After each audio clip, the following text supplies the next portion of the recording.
আসসালামু আলাইকুম প্রিয় শিক্ষক মণ্ডলী, আশা করছি আপনারা সবাই ভালো আছেন। আপনারা যে যেখান থেকে আজকের এই গুরুত্বপূর্ণ ভিডিওটি দেখছেন সবাইকে স্বাগত জানাচ্ছি।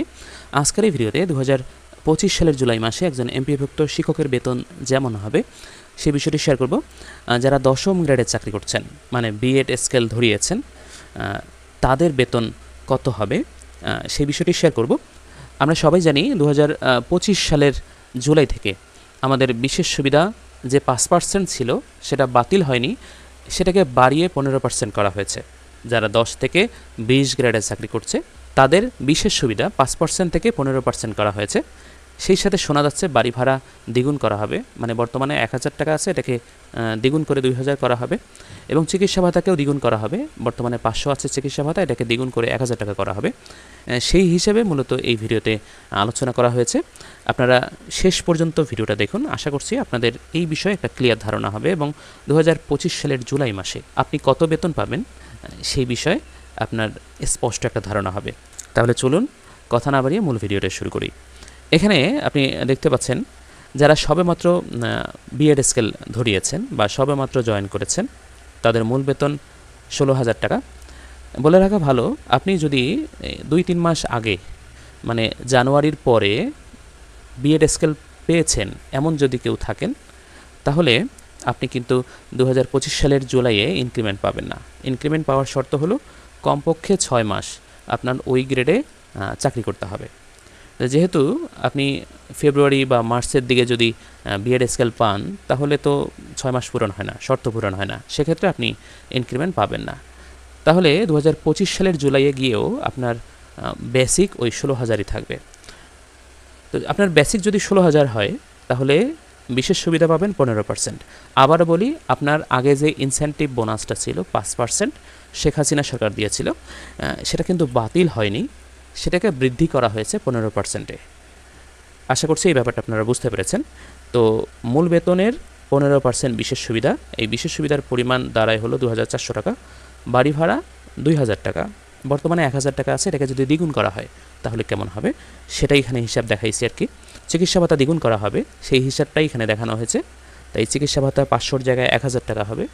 আপনার সর্বমোট বেতন মানে এই যে মূল বেতন, বিশেষ সুবিধা, বাড়ি ভাড়া, চিকিৎসা ভাতা সবগুলো মিলে 21,400 টাকা হয়। এখান থেকে আপনার 10% কেটে রাখা হবে মূল বেতনের। এটা কিন্তু মোট বেতনের নয়, মূল বেতনের। দেখেন আপনার মূল বেতন হলো 16,000 টাকা, এরই 10% কেটে রাখা হবে। এই মূল বেতনের 10% হলো 1,600 টাকা। তাহলে আপনার মোট বেতন থেকে এই কর্তনকৃত টাকাটা যদি বাদ দেওয়া হয় তাহলে আপনি উত্তোলন করতে পারবেন 19,800 টাকা। আশা করছি আপনারা বুঝতে পেরেছেন। এরপরে আপনি যদি এখন 16,000 টাকায় আছেন কিন্তু 2025 সালের জুলাইয়ে প্রথম ইনক্রিমেন্ট পাবেন, সেক্ষেত্রে তাদের মূল বেতন হবে 16,800 টাকা প্রথম ইনক্রিমেন্ট পাওয়ার পরে। তখন আপনার বিশেষ সুবিধা গিয়ে দাঁড়াবে 2,520 টাকা, বাড়ি ভাড়া 2,000, চিকিৎসা ভাতা 1,000, মোট আপনার বেতন গিয়ে দাঁড়াবে 22,320 টাকায়। এখান থেকে মূল বেতনের 10% কেটে রাখা হবে 1,680 টাকা। এটা যদি বাদ দেওয়া হয় মোট বেতন থেকে তাহলে আপনার উত্তোলনযোগ্য বেতন গিয়ে দাঁড়াবে 20,640 টাকায়।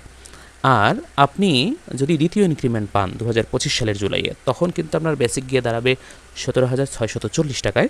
আপনি বিশেষ সুবিধা পাবেন 15%, এটার পরিমাণ হচ্ছে 2,646 টাকা। বাড়ি ভাড়া, চিকিৎসা ভাতা সবগুলো মিলে আপনার মোট বেতন হবে 23,286 টাকা। আর মূল বেতনের 10% কেটে রাখা হবে, এই কর্তনের পরিমাণ হচ্ছে 1,764 টাকা। এখান থেকে যদি এই টাকাটা বাদ দেওয়া হয় মোট বেতন থেকে তাহলে আপনার উত্তোলনযোগ্য বেতন হবে 21,522 টাকা।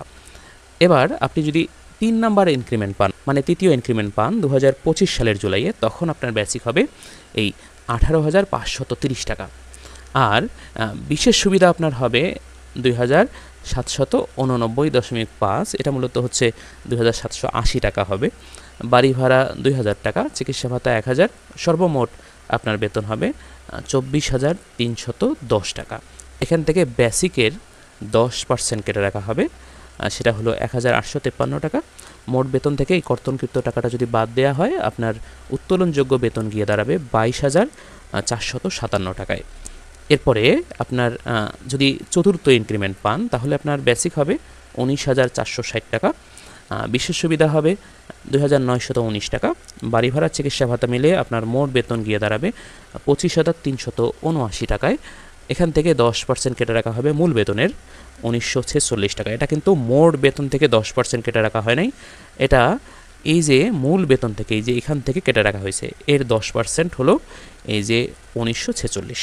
তাহলে এই মোট বেতন থেকে যদি এই 1946 টাকা বাদ দেওয়া হয় তাহলে আপনার উত্তোলনযোগ্য বেতন হবে 23,433 টাকা। এরপরে আপনি যদি পঞ্চম ইনক্রিমেন্ট পান তাহলে আপনার বেসিক গিয়ে দাঁড়াবে 20,440 টাকায়। এখান থেকে বিশেষ সুবিধা পাবেন 15%, এর পরিমাণ হয় 3,066 টাকা। বাড়ি ভাড়া চিকিৎসা ভাতা মিলে আপনার মোট বেতন গিয়ে দাঁড়াবে 26,506 টাকায়। এখান থেকে আপনার কর্তন করা হবে 10% মূল বেতনের, আবারও বলছি মূল বেতনের, মোট বেতনের নয়। তাহলে মূল বেতনের 10% যদি কেটে রাখা হয় এর পরিমাণ হচ্ছে 2,044 টাকা।